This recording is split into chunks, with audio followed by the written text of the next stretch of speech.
この稲のちょっと見られば白状そうな若鳥それいいのさあの薄いな風が吹く間はなのになぜでメリーフルク言ったとがさ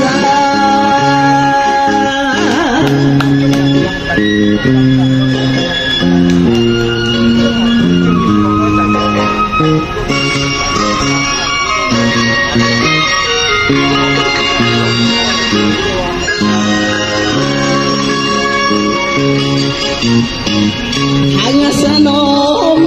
に音がちらつくようじゃ言い訳もつわかろりわけは聞くなと笑ってみせる粋な人への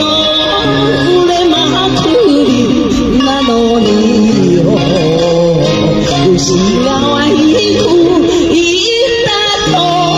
がさ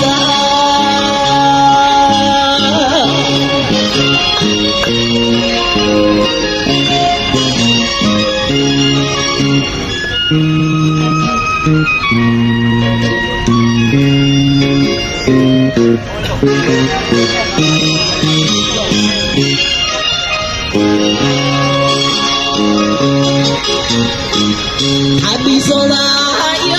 空で今さした女の胸の底底ここは関宿